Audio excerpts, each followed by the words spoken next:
Uma boa noite, meus amados irmãos, irmãs.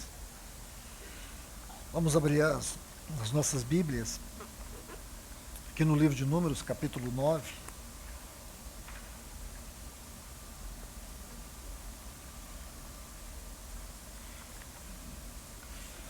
Números, capítulo 9.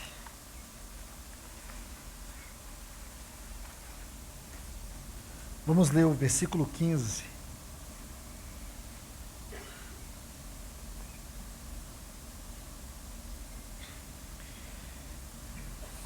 No dia em que foi levantado o tabernáculo, a nuvem cobriu o tabernáculo, a saber, a tenda do testemunho. E à tarde vinha sobre o tabernáculo uma aparência de fogo, até pela manhã. Capítulo 10, o versículo 1. Disse o Senhor a Moisés: faze 2 trombetas de prata, de obra batida as farás. Servir-te-ão para convocares a congregação e fazeres que se ponham em marcha pelos arraiais. Por último, ainda no capítulo 10, vamos ler o versículo 14. Partiu no primeiro lugar o estandarte do arraial dos filhos de Judá, segundo as suas turmas, sobre as quais estavam Naasson, filho de Aminadab. E sobre a turma das tribos dos filhos de Issacar estavam Natanael, filho de Zuar. Sobre a turma das tribos, ou da tribo dos filhos de Zebulon, estavam Eliabe, filho de Elon. Por último, versículo 33, desse mesmo capítulo 10, diz: partiram, pois, do monte de Jeová, caminho de 3 dias. A arca da aliança de Jeová ia diante deles, caminho de 3 dias, para lhes deparar um lugar de descanso. Atos dos Apóstolos, capítulo 2. Vamos ler o versículo 42.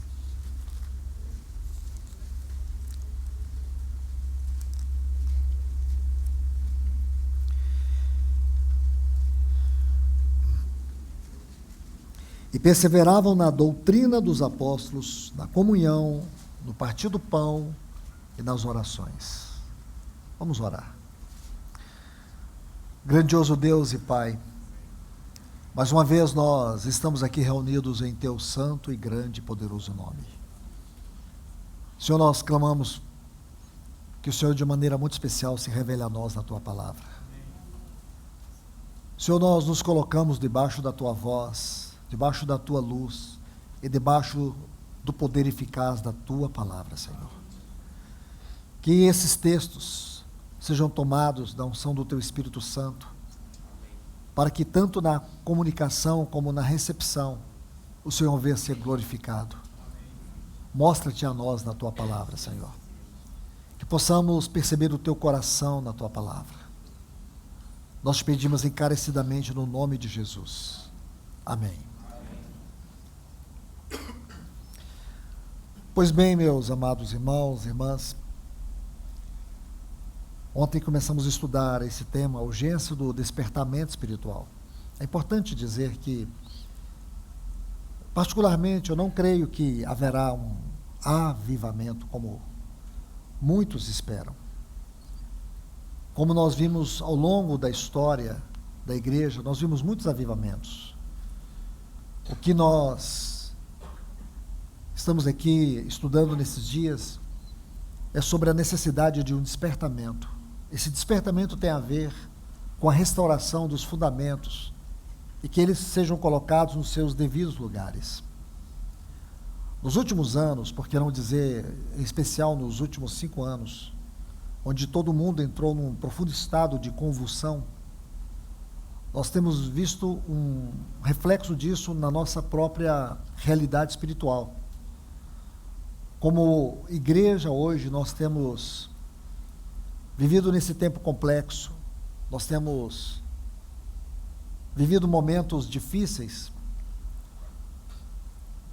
é nítido hoje todo o movimento de apostasia que tem assolado o povo de Deus.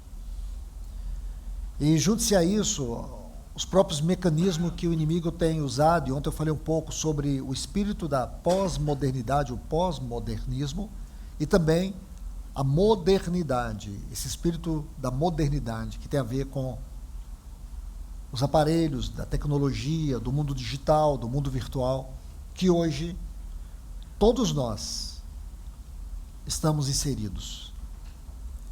Então, compreender toda essa complexidade é muito importante, porque quando falamos de guerra espiritual hoje, nós não podemos tirar esses dois assuntos.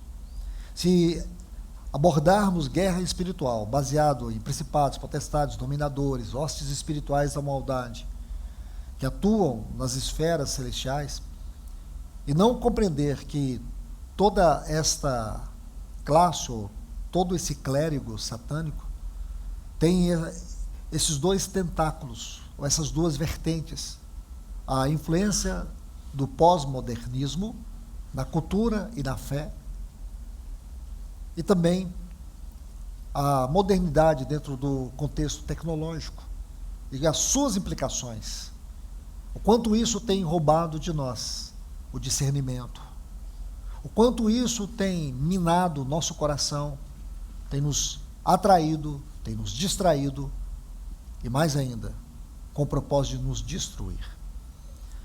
A igreja do nosso tempo, os cristãos do nosso tempo, mesmo aqueles que ousam dizer que fazem parte da restauração do testemunho do Senhor, da exclusividade e da centralidade de Cristo como cabeça da igreja, a igreja no sentido orgânico da palavra, não a igreja no sentido clerical, institucional, uma igreja que não tem suas raízes no eclesiasticismo, porém a igreja, como posso colocar aqui, a igreja no sentido mais profundo e elevado da definição, o corpo de Cristo. Mesmo nós, que temos tido clareza, temos passado por momentos terríveis de apostasia, um certo orgulho espiritual, uma certa soberba espiritual, um certo comodismo espiritual, tem tomado conta do povo de Deus. Por outro lado, irmãos e irmãs, nós estamos nos deparando aqui com o espírito escatológico da época, que está muito claro que nós estamos, sim, quando vemos tantos sinais evidentes que apontam para o fim desta era, o fim dessa dispensação, a volta do nosso Senhor. Quando olhamos para tudo isso, qual deve ser a nossa postura? Como analisar todas estas situações dentro de um parâmetro, dentro de um padrão bíblico? Por isso, esse tema, a urgência, a necessidade do despertamento espiritual. Porque eu vejo que este assunto é como que uma radiografia em nossa espiritualidade. Aqui nós podemos nos colocar na luz da palavra do Senhor e vermos quantos desvios, quanta negligência, o que temos abandonado. Aqui nós começamos a perceber, como ontem eu coloquei para vocês, nós temos aqui dois panos de fundo. Primeiro, estes fundamentos, ou por que não dizer, estes símbolos que representam o governo de Deus sobre o seu povo, sobre a sua casa no Antigo Testamento. O governo de Deus por meio da nuvem, por meio desses trombeteiros e por meio da ordem da marcha. São esses textos que nós lemos aqui nos capítulos 9 e 10 do livro de Números. E o outro ponto, que é a outra sombra que temos aqui, a vida prática da igreja primitiva. Eu digo para vocês, irmãos, e me atrevo a isso, todo o livro de Atos dos Apóstolos, na sua história, nas suas experiências, e todos os seus capítulos, nós podemos resumir neste único versículo: o versículo 42 do capítulo 2.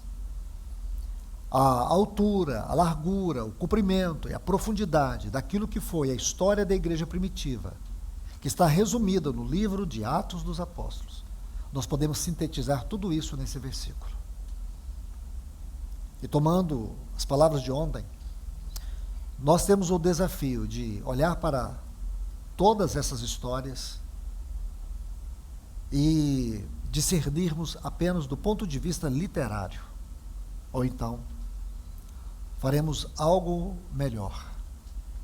Nós olharemos para tudo isso tendo um senso contemplativo, que é a história de Deus, e que Deus nos deu a sua palavra não para que nós olhássemos a história, mas que ela pudesse perscrutar a nossa história, os nossos dias. O que foi o falar de Deus ontem é o falar de Deus hoje. Que o Senhor toma essas histórias para tratar conosco, para revelar pontos nevrálgicos, delicados em nossa espiritualidade, em nossa devoção, em nosso testemunho. Então é isso que nós estamos aqui estudando. A urgência, a extrema necessidade que haja entre nós, um despertamento espiritual. Que Deus recupere o seu testemunho no meio do seu povo. Se você tiver o mínimo de discernimento espiritual, você vai perceber como que Satanás, de forma diabólica, maligna, ele tem procurado macular o testemunho de Deus em nossa geração. Você vê hoje, dentro do âmbito da política, onde isso mais acontece. Homens se levantam dizendo que é pela família, que é por Deus, que eles creem em Deus, que falam de Deus, mas são homens que não têm escrúpulo. Colocam Deus e diminuem Deus como se ele estivesse interessado em mudar a política do mundo. O que, inevitavelmente, ele teria que anular a sua palavra. Eu tenho que dizer para os irmãos, e já disse isso e falo mais uma vez, não tem conserto para esse mundo. Esse mundo está debaixo da ira de Deus. Goste você ou não, a terra está debaixo da ira de Deus. O que a palavra de Deus diz é que Deus julgará essa terra. Deus julgará toda impiedade, toda iniquidade, toda malignidade do homem. O que a palavra de Deus nos diz, isso está muito claro, é que o nosso Senhor Jesus voltará para um povo especial, seu, um povo que ele comprou, um povo que ele redimiu, um povo que ele perdoou, um povo que ele amou eternamente. E para esse povo ele voltará. Então, se nós colocarmos o nosso coração na história desse mundo, consequentemente nós estamos tirando a nossa história das mãos de Deus. E aí temos que arcar com todas as consequências. Então, muitas vezes, a gente vê os cristãos batalhando em guerras que Deus não chamou eles. Estão como Josias, lutando contra o Egito, usando a própria arma do inimigo contra si. E você lembra o que aconteceu com aquele rei piedoso?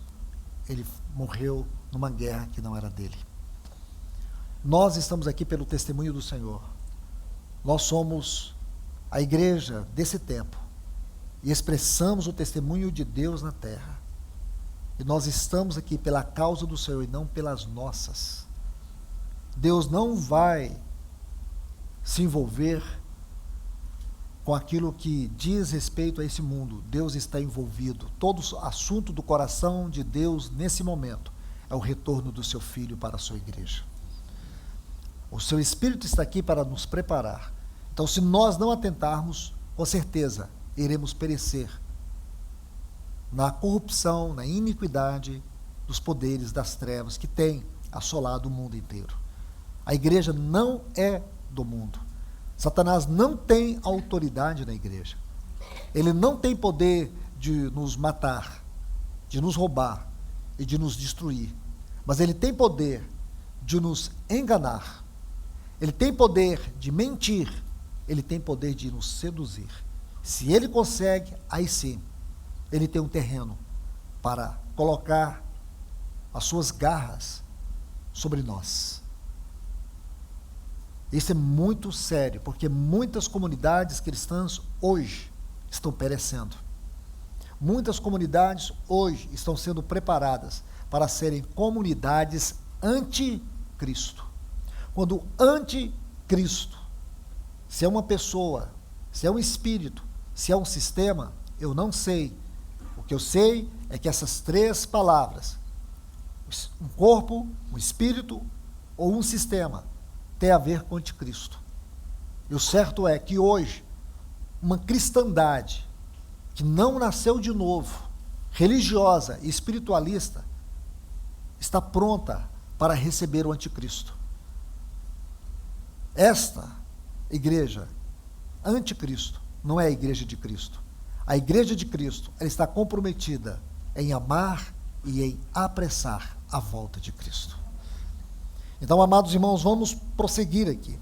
Que o Senhor nos ajude.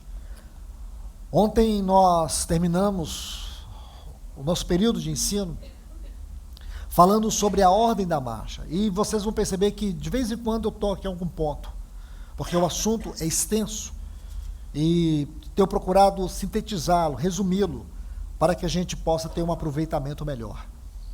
E terminamos ontem estudando juntos sobre a ordem da marcha, que tem a ver com o chamado digno da nossa vocação celestial.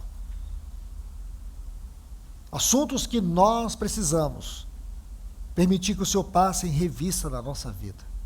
Então aqui, mais uma vez, eu gostaria de olhar para esse versículo 15 de Números, capítulo 9, que diz assim: no dia em que foi erigido o tabernáculo, a nuvem o cobriu, a saber, a tenda do testemunho. E à tarde estava sobre o tabernáculo uma aparência, como que de fogo. A palavra nuvem, ela ocorre 90 vezes em toda a Bíblia. Nós não vamos ler os 90 textos, mas eu gostaria de mostrar de uma forma hermenêutica estas citações, ou algumas citações, para que isso fique bem firme na mente de vocês. Como eu disse ontem, essa nuvem, ela é uma nuvem teofânica. E para fazer uma afirmação com essa sublimidade de aplicação, é necessário que nós tenhamos uma consistência doutrinária. E é isso que eu quero procurar fazer nesta noite. Mostrar a grandeza deste assunto. Porque são 90 citações. Mas eu gostaria de fazer uma exposição em alguns textos, a começar aqui nos livros poéticos. Porque quando nós tomamos, desde o Pentateuco, os livros históricos, nós vamos encontrar em torno de 40 menções. Mas eu gostaria de percorrer com vocês, e talvez não tenhamos tempo de esperar os irmãos ler todos os textos, mas se você quiser anotar, vai ser de grande ajuda para você. Então vamos começar com o livro de Jó, os livros poéticos. São 8 menções da palavra nuvem nos livros poéticos. Eu quero tomar 2 textos. O primeiro está no livro de Jó, no capítulo 26, e o versículo 9. Esse texto diz assim: encobre a face do seu trono, e sobre ele estende a sua nuvem. Encobre a face do seu trono, e sobre ele estende a sua nuvem. O Salmo 99, o versículo 7, está assim: falava-lhes, Salmo 99, versículo 7, falava-lhes na coluna de nuvem. Vamos adiantar, eu creio que não vai dar para vocês me seguir nos textos aí, mas fique à vontade. Vamos para os livros proféticos. São 16 menções da nuvem nesses livros proféticos. Eu vou citar aqui Isaías, capítulo 4, e o versículo 5, que diz assim: criará o Senhor sobre todo o monte Sião.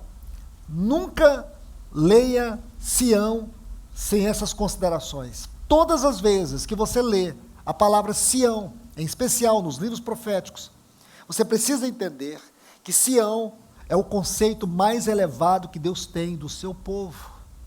Sião.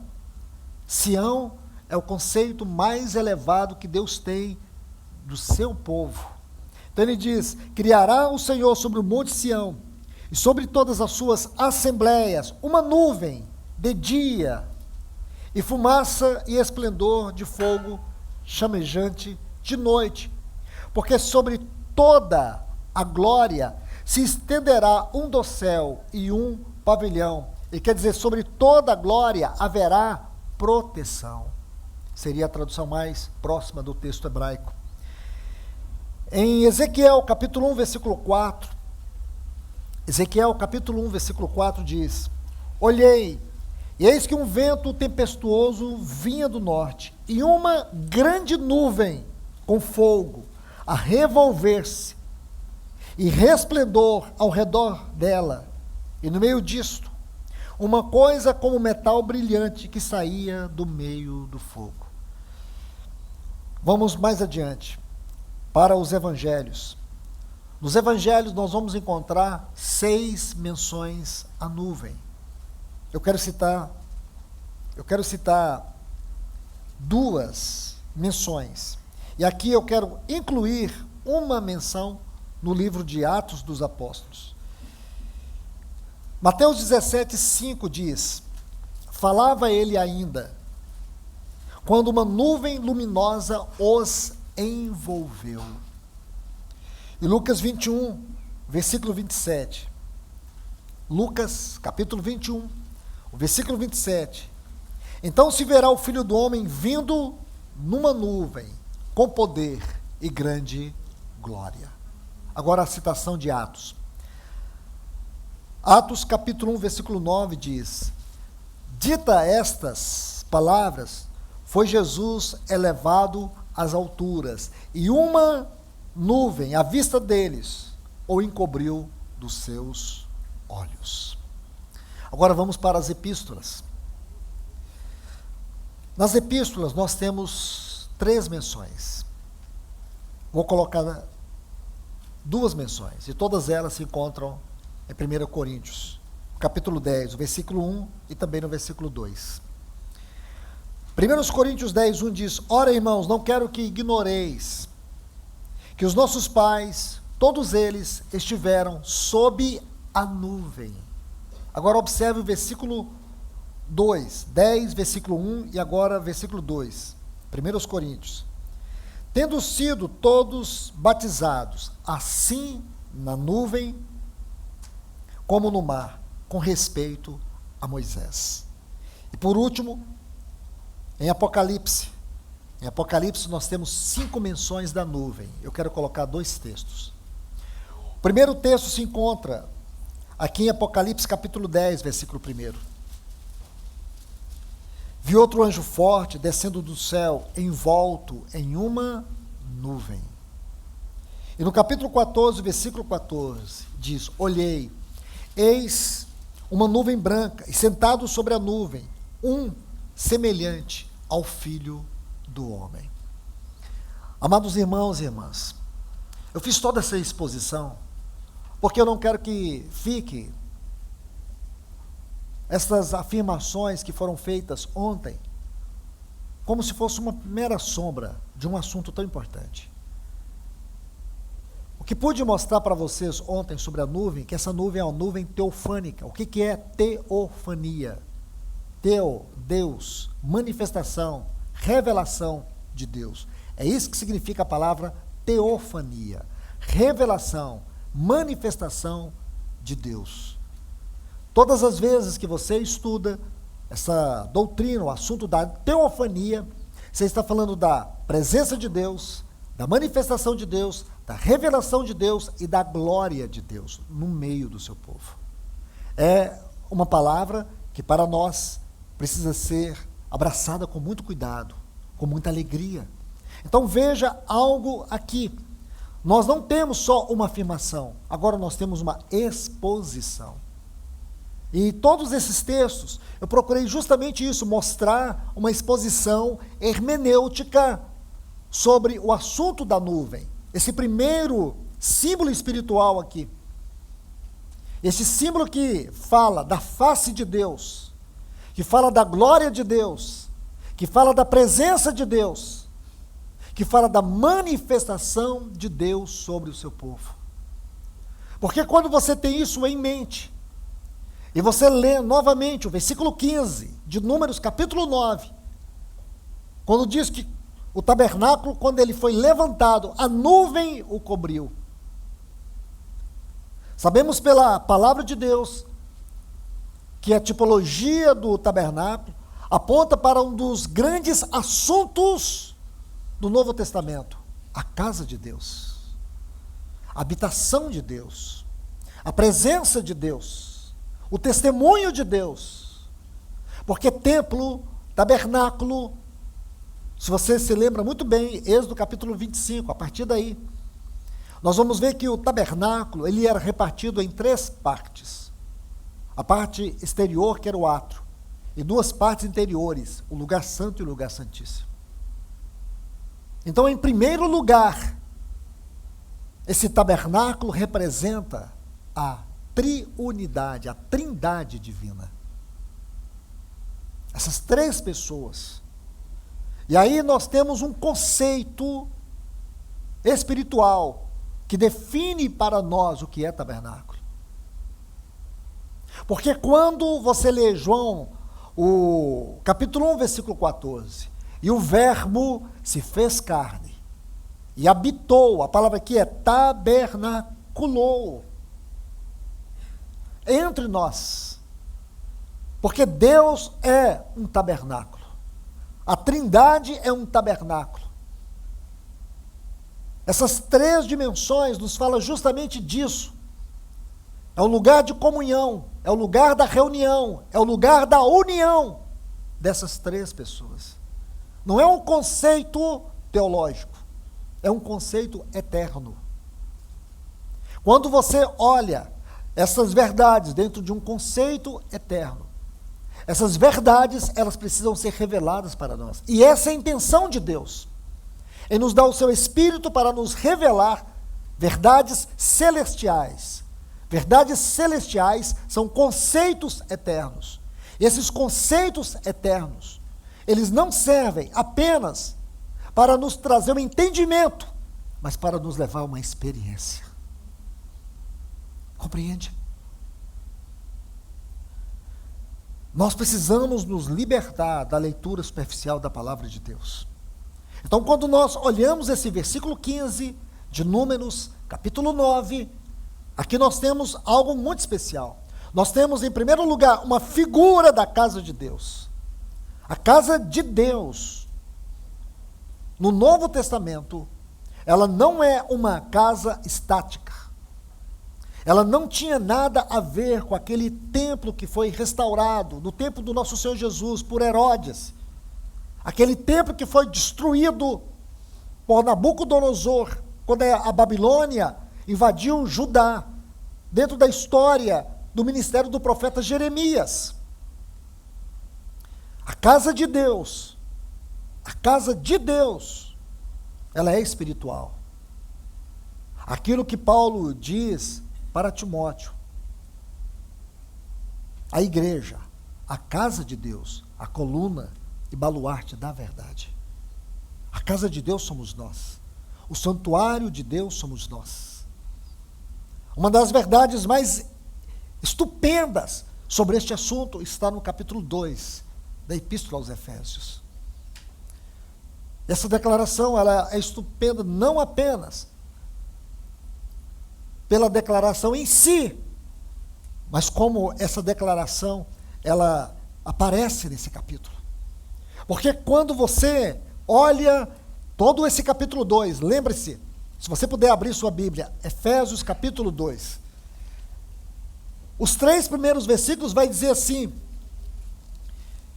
e vos vivificou, estando vós mortos, nos vossos delitos e pecados, nos quais andastes outrora, segundo o curso desse mundo, segundo o espírito da potestade do ar, que atua nos filhos da desobediência, Aí ele vai dizer, e éramos, por natureza, filhos da ira, como os demais.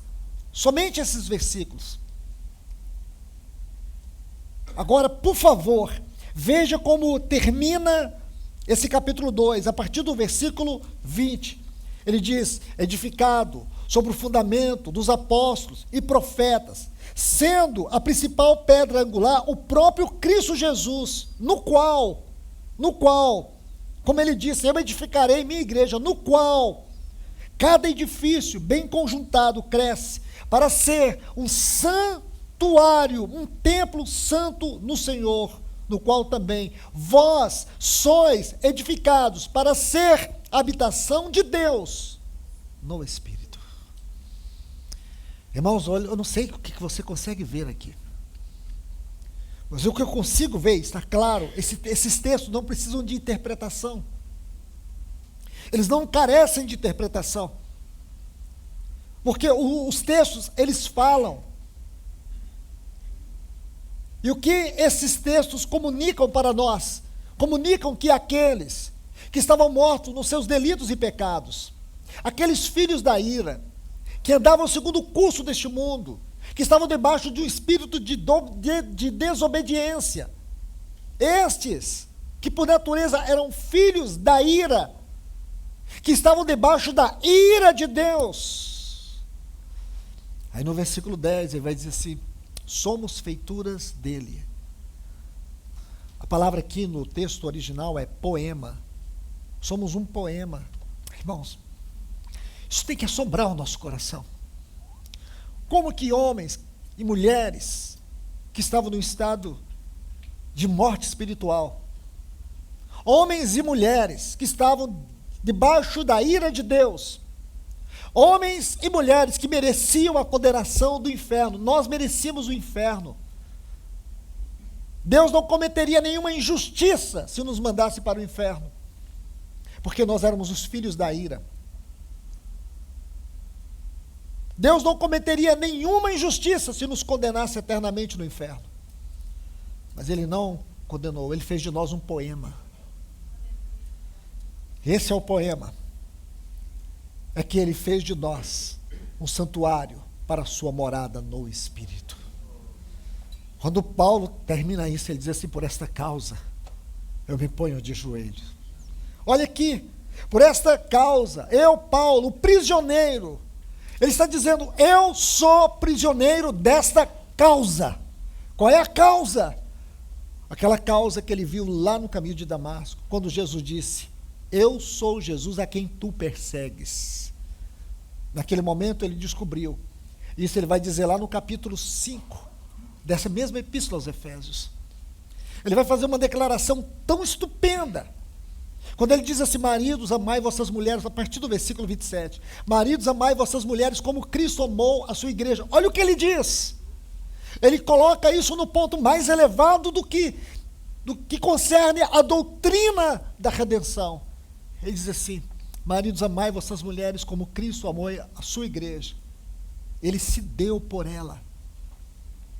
Ele diz aqui que ele morreu pela noiva. Ele morreu pela sua igreja.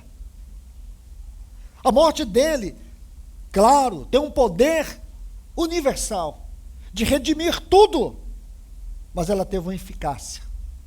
A eficácia dessa morte é para a sua noiva, porque é isso que um dia ele obterá. O fruto do seu penoso trabalho será uma noiva para a sua satisfação eterna. Será uma família de muitos filhos, conformados à sua imagem para o Pai. E será um santuário para a eterna habitação do Espírito Santo. Isso não é demais, irmãos? Por isso Paulo diz, eu sou prisioneiro. Ele morreu pregando este evangelho. É disso que nós estamos falando, sobre esse tema, a urgência do despertamento espiritual. É que nós retornemos ao caráter celestial da igreja nessa terra. É justamente isso que nós estamos vendo aqui. Esses são os pontos. Aqui eu gostaria de fazer uma aplicação espiritual. E a primeira aplicação que eu gostaria de trazer à luz aqui é que essa nuvem essa nuvem, aí versículo 15 de Números capítulo 9, essa nuvem é um testemunho da presença, da glória e da revelação e da manifestação de Deus na sua casa. A casa aqui somos nós, o santuário aqui somos nós. Irmãos, nós temos que estremecer diante dessa verdade. Isso precisa esmagar o nosso coração. Veja esse texto, se você puder, Jó capítulo 26, versículo 9. E também o Salmo 99, 7. Vamos tomar apenas esses dois textos. Quando ele diz: encobre a face do seu trono, e sobre ele estende a sua nuvem. E o Salmo 99, versículo 7. Falava-lhes na coluna de nuvem. Eu gostaria de tocar um pouco sobre essa nuvem teofânica. Aqui eu gostaria de abordar isto com vocês. Porque é justamente isso, irmãos. É esse testemunho da presença de Deus, da sua glória, da sua revelação. Irmãos, qual é a dificuldade que nós temos de admitir que temos falhado, que temos girado em torno do óbvio, do culto óbvio, das reuniões óbvias? Que dificuldade nós temos de chegar aos pés do Senhor e dizer o quanto nós temos sido negligentes, frios e indiferentes concernente às verdades espirituais, concernente às prioridades de Deus, concernente à causa do Senhor nesses dias. O quanto temos vivido para nós mesmos, o quanto nós temos nos endeusado. Este que tem sido o maior Deus da nossa geração, nós mesmos, ou eu mesmo. O quanto nós temos vivido para nós, o quanto as nossas preferências temos nós mesmos no centro. A nossa exclusividade é nós mesmos, é o nosso conforto, é o nosso prazer. Toda a dedicação do nosso tempo é para nós mesmos. Por isso que somos tão fracos na devoção na palavra, na devoção na oração. A oração, ela só serve para ser uma busca pelos meus interesses. Oração tem muito mais a ver no nosso cristianismo hoje com realização do que com relacionamento. Irmãos, eu digo para vocês, essencialmente, oração, em primeiro lugar, é relacionamento e não realização. Isso descreve a nossa pobreza espiritual. E porque não temos uma vida de relacionamento com Deus, naturalmente, nossa comunhão com a palavra é no sentido muito mais especulativo, é muito mais no sentido do conhecimento. Perdemos a leitura devocional, a leitura contemplativa. Quando eu falo de leitura devocional, leitura contemplativa, é quando a palavra de Deus, ela tem um lugar celestial, espiritual na nossa vida. É quando nós somos lidos por ela. É quando somos examinados por ela. É quando a leitura transcende. É quando a leitura perscruta. É quando ela penetra, fura, perfura. É quando ela fala. É quando ela cura. É quando ela liberta. Nós temos perdido isso, irmãos. Nós temos secularizado a nossa devoção. Isto é, conceitos secularizados, mundanos. E hoje está recheado isso em todos os lugares. Porque esse tipo de ministério coach. E ontem eu pude tocar um pouco e gostaria, se vocês tivessem um pouco mais de paciência comigo, gostaria de repetir sobre o que é o ministério da palavra. O ministério da palavra, como disse ontem, nós temos que ver esse ministério sobre 3 aspectos: a eternidade da palavra, a encarnação da palavra e o ministério da palavra. Nós vamos ver isso em João, no capítulo 1, versículo 1. No princípio era a palavra, o verbo. João 1,14, o verbo se fez carne, a encarnação da palavra. E Atos 2,42, eles perseveravam na doutrina dos apóstolos. O que era essa doutrina dos apóstolos? Atos 5,42 vai dizer que eles não cessavam de ensinar e de pregar que Jesus era o Cristo. Percebe isso, irmãos? Como dizia para os irmãos hoje de manhã, os fundamentos de Deus, as verdades de Deus não são coisas complexas. Você não precisa ler um compêndio de 15 fundamentos, de 30 fundamentos. Você não precisa de um estatuto clerical ou eclesiástico, onde tem lá 150 princípios ou fundamentos, seja lá o que queiram chamar. Você vai ver que os fundamentos de Deus é 3, é 2, é 4, é só isso. Porque a vida cristã é simples, mas ela não deixa de ser profunda. O evangelho é esse. Nós temos perdido isso, irmãos. E hoje um espírito secularizado tem tomado o lugar do testemunho de Deus no meio do seu povo. Tem roubado de nós a obra do Espírito Santo.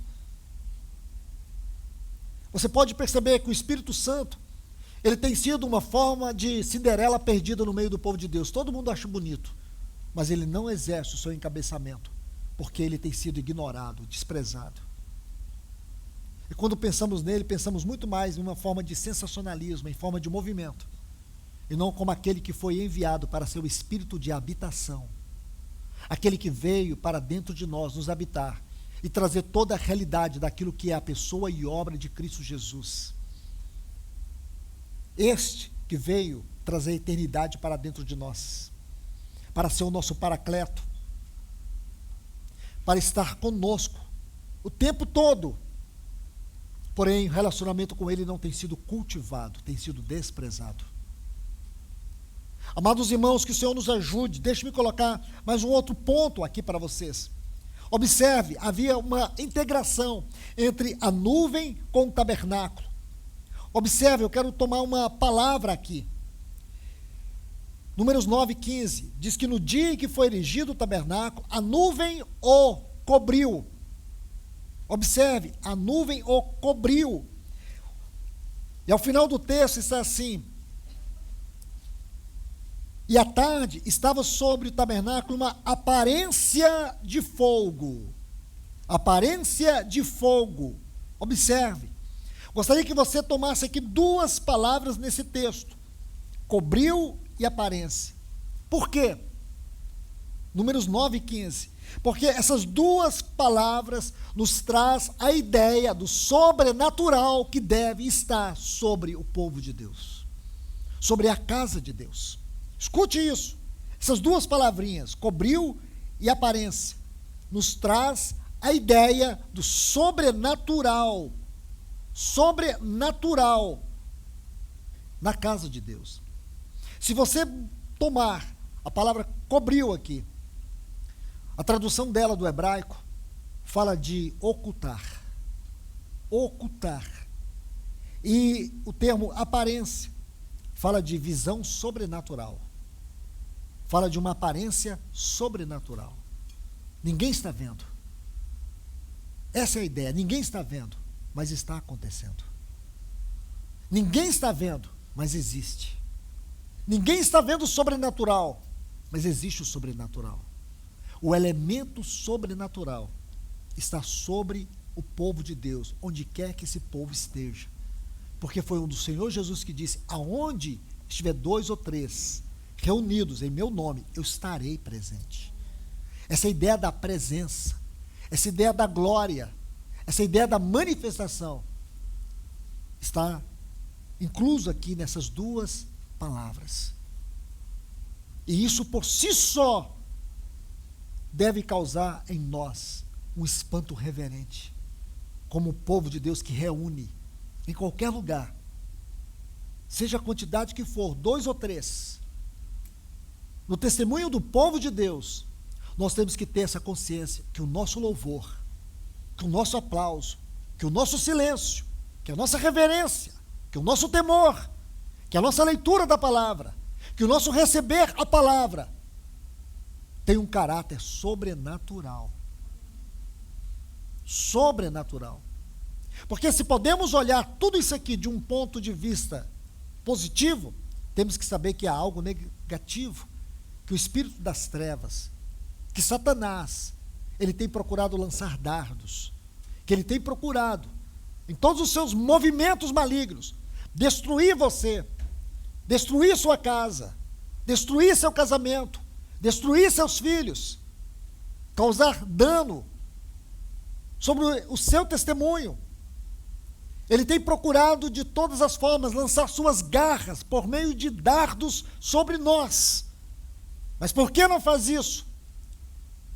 Mesmo sabendo nós que esse mundo jaz no maligno, mesmo sabendo nós que existe uma hierarquia satânica sobre essa terra, de principados, potestades, de dominadores e de hostes espirituais da maldade. E por quê, irmãos? Porque nós, como povo de Deus, nós temos sobre nós o poder do sobrenatural, da presença, da glória, da manifestação e da revelação de Deus. Não somos um povo qualquer. Nós não somos. Guarde isso. Então, aqui nós temos que ver a naturalidade da vida celestial e a sobrenaturalidade da nossa vida terrena. Vou colocar isso mais uma vez. Nós, como igreja, como povo de Deus, como a expressão visível, veja que declaração impressionante, irmãos. Nós somos a expressão visível do Deus invisível. É nisso que está contida essas duas pequenas palavras, cobriu e aparência. Tem algo oculto aqui. Imagina isso. Tem algo oculto. E nós sabemos que está oculto. Mas um dia vai se manifestar. Existe algo oculto na vida de cada um de nós. É o sobrenatural. Sobrenatural está aqui. Nós temos agora algo diante de nós, você não pode mudar. Então nós estamos vendo o quê? Que por um lado, na igreja, nós temos a naturalidade da vida celestial e a sobrenaturalidade da vida terrena. Você pode dizer assim, mas irmão, não é o contrário? Não é. O celestial tem que ser natural para nós. E mesmo nós, sendo terrenos, humanos, ainda no corpo dessa carne, nós podemos experimentar o sobrenatural. Porque quando a Bíblia diz assim, lá no livro de Hebreus, no capítulo 4, o versículo 15, que nós podemos chegar ao trono da graça, é exatamente o que a Bíblia está dizendo. Quando diz assim no capítulo 10, versículo 19, tendo, pois, intrepidez para entrar no Santo dos Santos, é exatamente o que está escrito ali. Não é utopia. Mas a única coisa que o inimigo quer é que nós percamos tudo isso e nos tornemos uma religião morta, vazia. Um povo que fala uma coisa, porém não pode viver aquilo. Fala de um Deus tão tremendo, de um Deus tão grande, mas eles não têm experiência desse Deus tão tremendo e tão grande. Fala das glórias de Cristo Jesus, as glórias da sua pessoa, as glórias da sua obra, porém isso fica simplesmente em palavras e não numa realidade devocional. Falamos da habitação do Espírito Santo, mas isso apenas do ponto de vista de doutrina e não do ponto de vista de prática. Irmãos, não é verdade. O Deus, o Supremo Deus, aquele que nós chamamos de Pai, Ele é real para nós. O nosso Senhor Jesus é real para nós. O Espírito Santo é real para nós. Isto é sobrenatural. E aonde esse sobrenatural se manifesta e se revela? Nesse corpo de carne, tão frágil, tão suscetível. Mas é nesse corpo, onde Deus, em seu infinito amor, por causa do seu infinito amor, por causa da sua infinita graça e misericórdia, Ele escolheu habitar em nós. Nós temos o privilégio de chamá-lo de Pai. E nós temos a santa experiência de poder entrar na sua presença, na comunhão da oração, da adoração. Isso é real para nós. Este é o caráter celestial e nós não podemos perder. Aqui eu quero colocar duas exortações. A primeira exortação é a grande tragédia da espiritualidade cristã dos nossos dias, é que nós temos perdido o caráter celestial em nossa experiência cristã. Nós temos perdido isso, irmãos. Nós achamos tudo isso lindo e maravilhoso, mas a pergunta é, até quando? Ou como? Ou quando isso pode ser realidade na minha vida? E é porque nós temos desprezado essas verdades, ou temos tratado essas verdades de forma secundária, ou não aceitando a nossa incredulidade. Porque muitas vezes temos agido com incredulidade diante dessas verdades. E quando agimos? Quando nós olhamos para elas, quando nós vemos a aplicação, quando nós vemos a interpretação, quando vemos Deus ministrando a nós essas verdades, abrindo-nos a sua palavra, nós até dizemos amém, mas não é o que nós conseguimos viver. Isso é um evidente sinal de incredulidade. Que o Senhor, pelo poder da sua palavra, nos liberte de um coração incrédulo. O livro de Hebreus, no capítulo 3, ele faz uma grandiosa, uma extraordinária exposição sobre o terrível pecado da incredulidade. E sabe qual é a exortação no capítulo 3? E isso está claramente registrado em 1 Coríntios capítulo 10, naqueles textos que eu li sobre a nuvem, onde eles não puderam entrar, não puderam desfrutar do descanso de Deus por causa da incredulidade. Quando eles chegaram lá em Ritma, isso está em Números capítulo 15. Aliás, me perdoe, desde o capítulo 13 do livro de Números. Quando eles chegam aqui, eles chegaram numa estação chamada Ritma.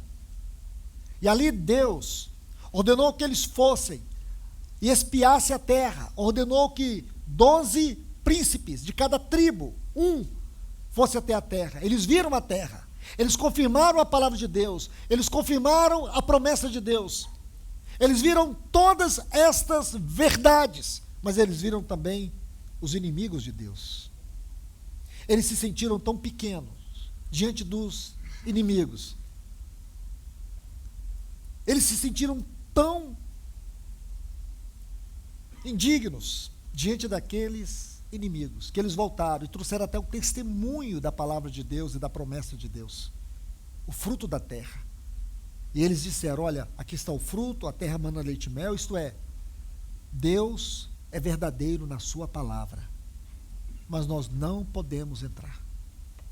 Vamos eleger um novo capitão e vamos voltar para o Egito. É disso que trata o capítulo 3 da Epístola aos Hebreus, o pecado da incredulidade. Nós vemos a palavra de Deus, nós vemos a promessa de Deus, mas nós somos incapazes de nos apropriarmos daquilo que Deus nos deu em Cristo Jesus. Olhe Efésios capítulo 1, versículo 20, o que está escrito em Efésios 1, 20, que Deus ressuscitou a Cristo, versículo 19, vai falar do grande poder que Deus usou para ressuscitar a Cristo. Versículo 20 diz assim, o qual exerceu em Cristo, fazendo-o assentar nos lugares celestiais. Efésios 1, 20. Olhe Efésios capítulo 2, versículo 6, e nos fez assentar nos lugares celestiais em Cristo Jesus. Isto é verdade, irmãos? É uma verdade de Deus? É uma promessa de Deus? É uma realidade de Deus? Mas por que nós somos medíocres na vida? Porque como igreja, nós somos como esses espias, que se acovardam. Sabe por quê, irmãos? Porque tem um preço da devoção, tem um preço da consagração, tem um preço do quebrantamento, tem um preço da entrega. E o nosso ego não quer isso. Nosso ego não quer ser esmagado pelo poder libertador da cruz. Lá na cruz do Calvário, Deus perdoou os nossos pecados, mas Ele nos deu um caminho de cruz para poder tratar com o nosso pecado no sentido de natureza. As nossas obras pecaminosas, Ele tratou na cruz do Calvário. Mas a nossa natureza pecaminosa, Ele trata pelo trabalho da cruz, é o trabalho contínuo. E esse trabalho envolve quebrantamento, envolve rendição, envolve permitir que a palavra adentre, aprofunde. Esta palavra nos rasgue, nos estraçalhe. Essa palavra penetre. Como ontem nós podemos ver as 5 características da palavra em Hebreus 4:12. Ela é viva, ela é eficaz, ela é cortante, ela é penetrante. Ela divide Ela divide, ela vai até as profundezas do nosso ser e divide todas as disposições que há na nossa alma e no nosso espírito. Por isso, irmãos, nós caímos no pecado da incredulidade. Isso é muito sério. Então, a primeira exortação é esta: temos perdido o caráter celestial como povo de Deus. E segundo, consequentemente, por perdermos esse caráter celestial como povo de Deus, nós temos perdido a fome pela face de Deus, pela presença de Deus, pela manifestação de Deus e pela glória de Deus. Aí está o sinal evidente da apostasia. Perdemos o caráter celestial, consequentemente, perdemos a fome pela glória de Deus, pela revelação de Deus, pela manifestação, pela presença de Deus. Então, o que é que nós nos tornamos, irmãos? Nós nos tornamos aquele tabernáculo de Saul, o tabernáculo sem a arca. Que tragédia, irmãos. Que o Senhor nos ajude. Que o Senhor nos ajude. Que o Senhor verdadeiramente possa adentrar os porões do nosso coração. Que o Senhor possa desvendar as motivações erradas que existem em cada um de nós. Porque se nós almejamos fazer parte deste grande movimento que Deus está fazendo no tempo do fim, para preparar a noiva do seu filho, se Deus, e nós cremos pela sua palavra, Ele está hoje comprometido com esta obra, então nós temos que estar comprometidos com aquilo que Deus está comprometido, porque do contrário, irmãos, cito novamente, como eu citei ontem, Lucas 19, nosso Senhor dizendo assim: matarão os teus filhos, derrubarão os teus muros, porque não conhecestes o tempo da minha visitação. O Senhor tem nos visitado. O Senhor tem nos visitado. O Senhor tem vos visitado por meio da instrumentalidade dos seus profetas e dos seus mestres que Ele tem colocado nessa assembleia. E aqui, tantas assembleias que estão participando nesse momento, onde Deus tem visitado. Mas o que nós temos feito, irmãos? Será que nós comemos o maná e ficamos com aquela sensação: amanhã teremos o maná? O que esse maná, o que essas verdades, o que esse trabalho, o que esse ministério da palavra tem feito na minha vida? Está fazendo no meu coração? O quê? Que o Senhor nos ajude. Que o Senhor visite cada assembleia aqui de uma maneira muito poderosa e especial nesse tempo. Amados irmãos, que Deus vos abençoe. Se o Senhor permitir, amanhã nós vamos dar continuidade, terminar esta palavra. Vamos orar.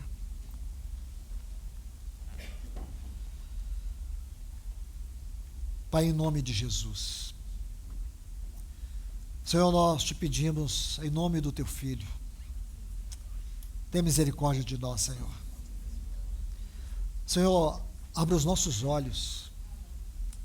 Nós precisamos ver o caráter celestial da Tua igreja, o caráter celestial da nossa vida como igreja, Senhor.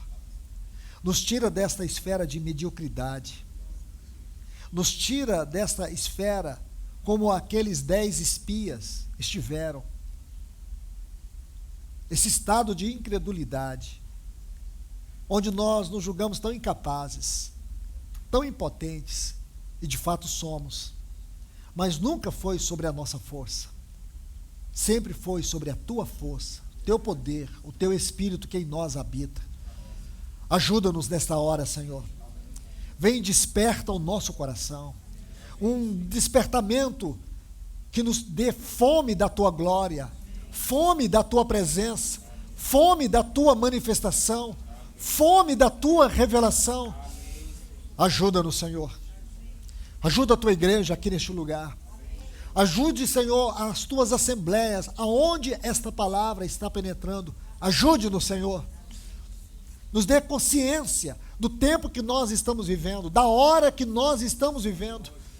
Nos dê consciência do trabalho do Senhor nesta hora, aquilo no qual o Senhor está trabalhando, aquilo que o Senhor está fazendo nesta hora. Abra os nossos olhos, Senhor. Nos tira da periferia da religião, nos tire da superficialidade espiritualista. Senhor, nos leve a uma realidade celestial. Ajuda-nos, Senhor. Abra os nossos olhos. Nós somos a tua casa, somos o teu tabernáculo. O Senhor colocou sobre nós a nuvem da tua presença, a nuvem da tua glória. O Senhor colocou sobre nós. Ó, Senhor, ajuda-nos a ver esse estado sobrenatural que nós vivemos como teu povo nessa terra. Mesmo cercado de tantas limitações, mesmo sendo suscetíveis a tantos ataques, mas não deixamos de ser amados pelo Senhor. Não deixamos de ser habitados pelo teu Espírito Santo. Abra os nossos olhos. Ajude-nos nesta noite. Nós te pedimos em nome de Jesus. Amém.